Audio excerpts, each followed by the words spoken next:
Hello, Internet. I'm Corion, your witch in residence here on YouTube. And today I'm going to talk about kind of a weird movie for me. The movie is called The Sound of Thunder. Now, for those who don't know, I actually went to university and my minor has a specialty in temporal mechanics, which is the study of how time works. And not like time as in like a watch piece or whatever, but how like the flow of time actually functions in reality. And believe it or not, I hadn't actually seen the movie A Sound of Thunder before doing my degree.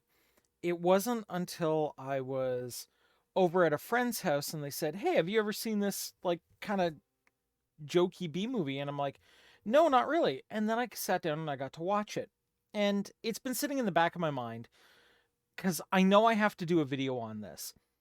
And I think it illustrates a really good point that we can take forward, not just when talking about time and what have you, but talking about our actions and our conscious thought and how it affects others. Now, before I get too deep into the video, I just want to thank all the people that have chosen to subscribe to my channel so far. You guys are amazing. I really appreciate it. And for those who have not yet subscribed, please consider doing so. It really helps out the channel. I know it would help out me, and it would also help out your favorite YouTubers everywhere. So please consider doing so. With that obligatory request out of the way, let's talk about A Sound of Thunder. Now, to set the stage for this movie, the premise is fairly simple. This organization has arranged to take people back in time to shoot this T-Rex. Now what happens is it's like a big game hunting trip. Only because a volcano goes off seconds later after the hunting trip is over, it doesn't affect the timeline at all because it destroys any evidence. The deal is though they have to stay on a specific path and only shoot the T-Rex and not disrupt anything else. Well, somebody falls off the path and disrupts a butterfly and causes a literal butterfly effect, where the fact that this butterfly wasn't where it was supposed to be at that time causes ripples throughout the time stream that slowly starts changing reality. Now, why do I bring this up? I mean, it's not like any of us, other than, a very few exceptions, um, are going to be traveling through time anytime soon, other than, the normal slow way. I bring this up because we can look at this not just as when you affect something in the past, it inevitably shapes the course of the future, but we can look at this as what I do today will affect those things that happen tomorrow and the next day and so on. Okay? So let's say I choose today, um, or tomorrow. Actually, let's say I choose tomorrow morning instead of my normal breakfast, which is designed to work with my very, very strict diet, something completely off diet. You know, Something like griddle cakes, dripping with syrup, a sugary snack kind of thing. Um, every way I can dress it up with sugar and honey and all kinds of stuff like that. Now, what will that cause? Well, it may shorten my life because of how serious my diet has to be. And if it shortens my life, then I might miss something important for my daughter, which could put her on a negative path for the rest of her life. It may mean that my wife doesn't have a husband, which would cause her sadness, which would make her potentially make bad decisions down the road. As a chess player and as somebody who plays a lot of tactics games, I try to think 2 or 3 moves ahead of my opponent. I'm sure you've heard a lot of people say things like that. Try doing it in real life too, okay? Not because you're trying to gain an advantage to people, because, we don't really need to do that. But try to think of it as, how can I give an advantage? to myself and the most other people by the decisions I make. There's a fantastic ethics book called When, Why, If that I do highly recommend.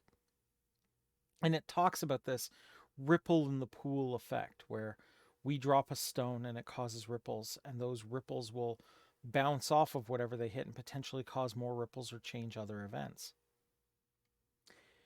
This is an important thing to keep in mind, that what we do affects everything around us and can have wildly unpredictable results if we're not careful. A lot of times we react on instinct instead of intentionally. We focus on things that we think are important, but we make snap decisions without thinking about the long-term ramifications of those decisions. I am going to suggest something to you guys, and it's a practice that I do recommend for all young people starting out who want to see if this path is right for them. Take a moment to think about every decision you make for one day. Okay, even if it's just an hour, take the time for an hour straight of only making conscious, well thought out decisions. Now, this isn't practical in the real world all the time, okay? Because I know, right? I know. Real world is very different than the spiritual work that we all try to do. But this kind of work is critically important. And why do you ask if is it critically important? It's critically important because this exercise makes you realize just how much your actions and your reactions affect everyone and everything around you. Not just the big stuff like, will I be able to pay for my mortgage or my car today? But the little things that can have big consequences.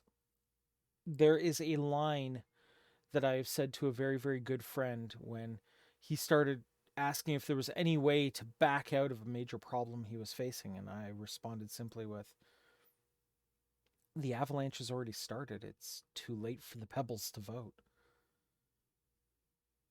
See what you can do to minimize the avalanches. Okay? See what we can do to minimize those things that we can't control. And put attention and focus and conscious thought to what we can control. Let's see if we can ripple the pond in such a way that it creates good. Right?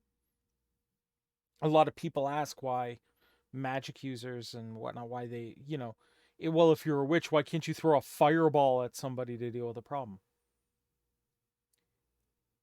If you do things right and move the pebble in just the right way to cause the avalanche, you don't need to throw a fireball. I want you to consider that. I want you to consider that on what it means for your real life as well. Okay? If all you have to do is move the pebble to get things to go right, why not attempt it? Right? Try it with some small things. Try it for a day or an hour and see what you can accomplish, because I think you can accomplish great things.